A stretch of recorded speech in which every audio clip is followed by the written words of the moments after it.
everybody. I'm Larry Ridley, and this is Madden 17 on EA Sports. Two teams will need their quarterbacks to step up and lead their offenses on the gridiron today. It's the Steelers going up against the Cowboys. And with that, we're off to Big D and AT&T Stadium, where we'll say hello to our broadcasting team of Brandon Godden and Charles Davis. We are sandwiched between Fort Worth and Dallas, Texas, and Arlington at the luxurious AT&T Stadium. Straight ahead, we've got a good one on tap here between the Pittsburgh Steelers and the Dallas Cowboys.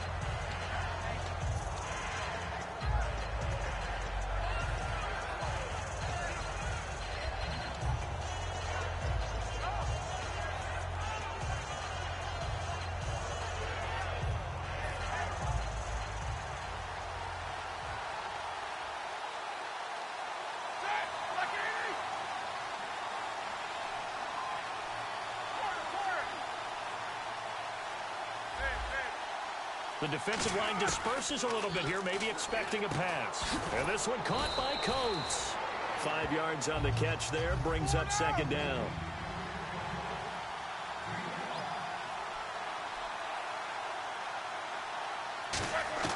Now Roethlisberger to throw on second down. Over the middle here to Brown.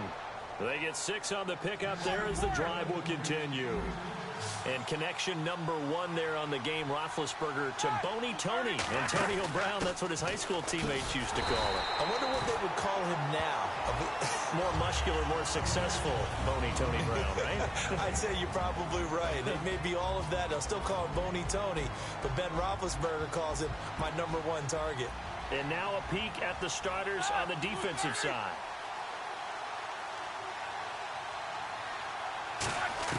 On second down, here's Roethlisberger. Out left here, it's complete to Wheaton. That catch good for 5. It's third down. When you see zone defense and you know you've got a drag route on as your primary call, you've got to be really careful as a passer about how far you let your guy go because he might wander into some tough coverage. He gets it to Brown, complete. And he's taken down, but not before getting this across midfield and just shy of the 40. A good grab there by the former Central Michigan man, Antonio Brown. And he ate up some real estate on the catch, too, didn't he? I think the most impressive part of it, though, if there's a chance for him to get the football, even though he was covered well, he somehow finds a way to get it. There's no doubt about it. That's just one of the best connections in the league. Big Ben throwing it to Antonio Brown, and Antonio Brown has turned himself into... Trying for Brown, and it's intercepted. Picked off here by Anthony Hitchens. And the return here will go to the 31-yard line. Certainly not how they envisioned ending their opening drive here in the first quarter. Too many ones in this play. First quarter, first drive, first interception thrown. And that last one, that hurts. Here's the first carry for Ezekiel Elliott. And he is going to lose yardage here. The loss of a full...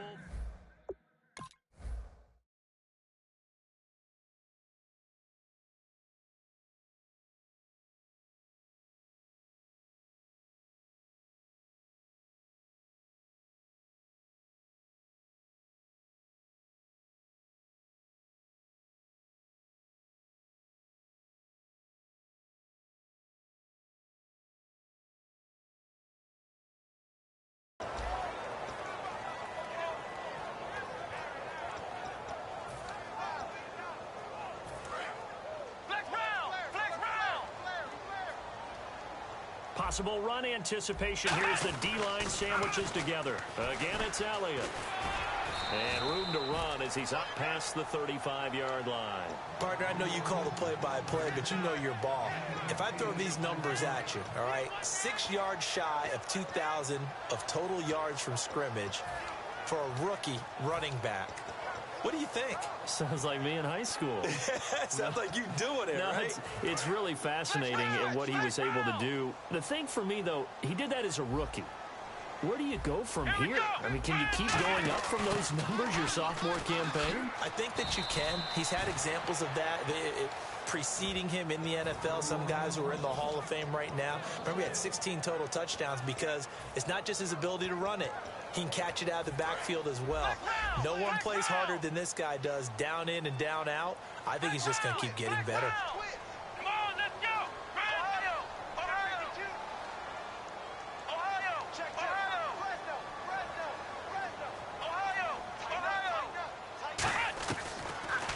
4th, they do snap it to Prescott. Flush to his right.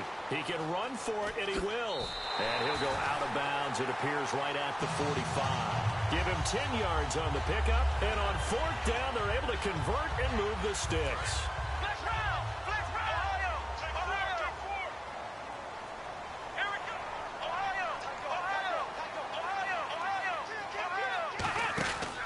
First down carry by Elliott. A beautiful fake. And he got blown up. Losing yardage on the play back at the 44.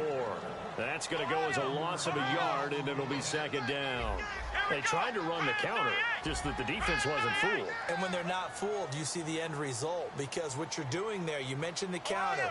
You're using your offensive linemen sometimes to pull or move to influence the defensive front to go in that direction and create the space back in the other side and block it appropriately. But you're exactly right. Didn't move him, sat there waiting for him and made the play. He's going to loft one deep left side here. And he knocks the ball away, and it falls incomplete.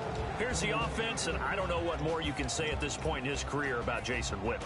You just give him full respect. This is a guy who knows how to do everything on the football field. Not just catch the ball, but huge in the run game with his blocking at the line of scrimmage. Oh, that's just not fair, and now room to run. That one goes for 24 yards. Well, you know what they say about the best laid plans, partner. I mean, this one was totally foiled. They played for the pass. The idea was if you want to run it, that's fine. We'll rally up and make the tackle, except they didn't get it done. Now the Steelers put a stop to the action with a timeout defensively. They'll have 2 remaining as we step aside here in this first quarter.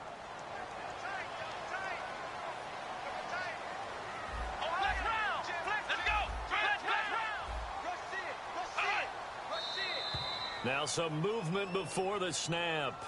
And we'll hear from our referee for the first time this afternoon. It's a loss of 5 there, bringing up second.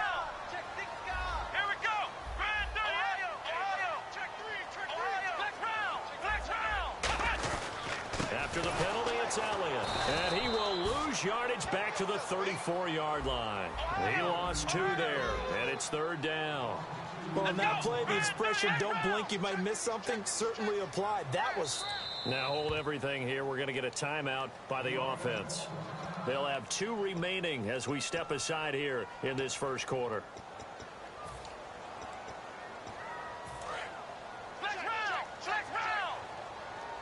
And the quarterback won't take the snap here. This is the Wildcat look. Here's a direct snap to Elliott. They'll run it now. Here's Dunbar. And he's going to get this one down to the 30. So here we go. The offense is going to stay out there. They're going for it on 4th and 8. Wildcat look. It's Elliott. They'll run again here with Dunbar. And he will have a first down at about the 21-yard line. Give him 9 on the play, and they're able to pick up the conversion here on 4th down.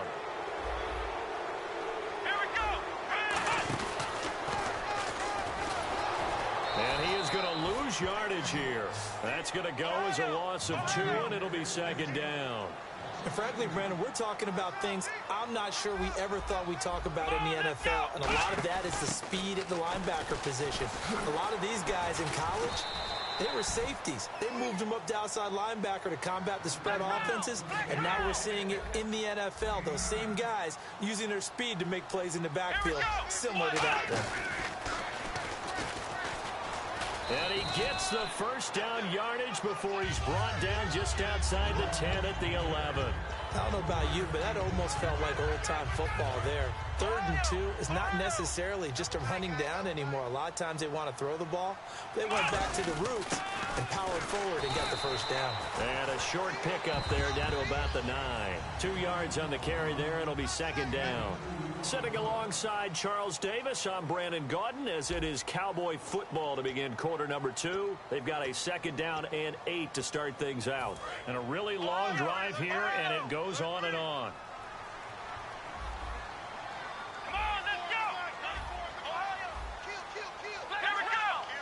And on the outside, they're playing press coverage. On second down, Elliott. And he is met at the line of scrimmage, and he goes down right there. Officially no gain on the play, and they're left with a 3rd and 8.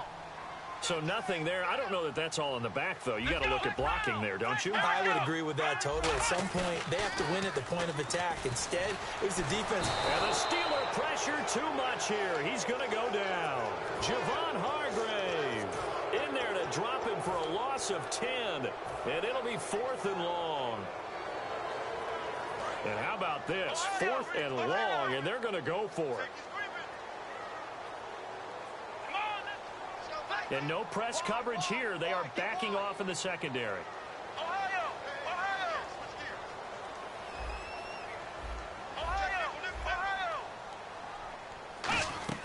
Prescott to throw on 4th. And he's brought down. Can't do anything with a football. It's a sack and a turnover on downs. And now out come the Steelers. Looked like they had something going last drive. Then the interception happened. Will they recover? The memory they need to keep with them is that they did have something going. They were moving the ball on offense, had a nice sequence going. Don't worry about the other part. You can't get that back. Let's get back to what you were doing well before. I thought you were going to say they need to have no memory, but remember the good part, forget the bad. I like that even better. We always talk about having to read defenses and how complicated that is. Well, this was an excellent read. Read the pressure and got rid of the football before it even got to him for a nice game. And when they're blitzing like that, running back usually a good spot to go with a football? Without a doubt, because he's right in your sight line or he's near you. So you're able to just get it to him easily. And once he gets in space, that's usually a good matchup for him. In 12 regular season games this last year for Bell, averaging over 150 yards from scrimmage. First 2 games in the playoffs were great, but, you know, getting injured in the final game probably leaves a bad taste in his mouth. Leaves a bad taste. Gives him fuel for the next season, though, because remember, for the last few years, he hasn't been able to play a full season for various reasons. Now, going into next year, imagine those numbers over a 16-game season and heading into the playoffs. Le'Veon Bell can set new records. Boswell now to kick it away after the touchdown. That's fielded in the end zone. And the decision to bring it out is going to cost him about 7 yards all told as he's taken down back shy of the 20. And now Dallas gets set to take the field. And on the last drive, they were in field goal range. They just opted not to kick it, didn't get it. How does that change the mentality this go around? I don't think it changes much for the head coach because this is what he preaches all the time. Attack at all times in any spot on the field. And he likes touchdowns, not field goals. Now, your field goal kicker, you got to make sure you nurse him through and say, okay, don't worry about it. When we need you, you got to be ready to go. And the team, of course, loves to see points on the board. So let's see if it changes a little bit if they're in the same spot again. Yeah, we'll see what the decision is here if they get to that spot. And the hole closes quickly. He gets it across the 35 to the 36-yard line. The linebacker, Ryan Shazier, there to make the tackle. And after the play on the ground, that brings up 2nd down here.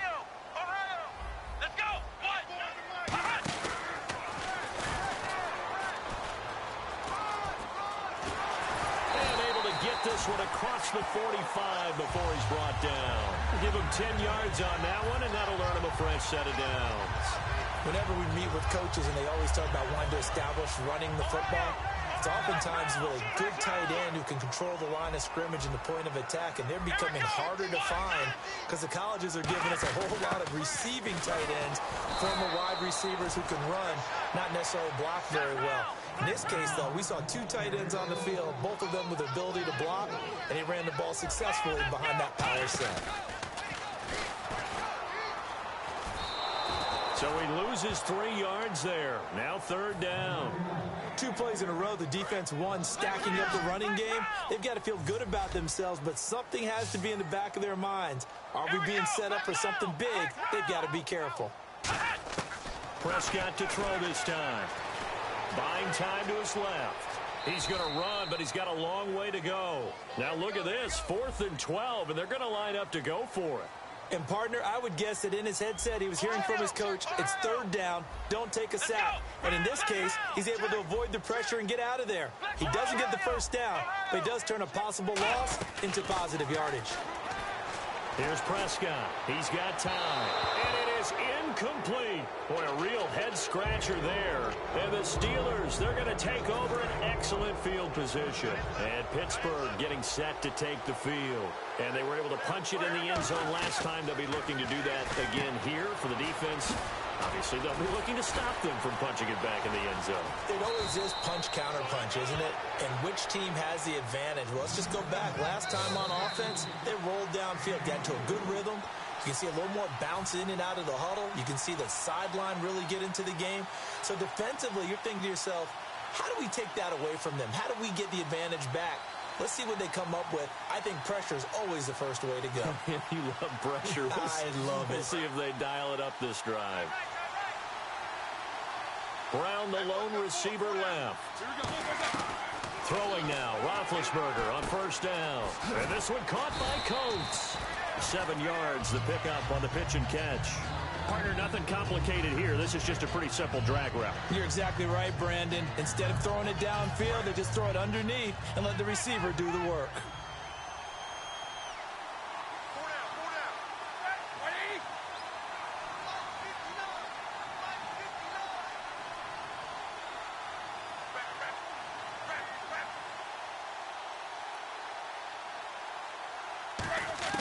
Now Roethlisberger to throw on second down. This is Bell on the dump off.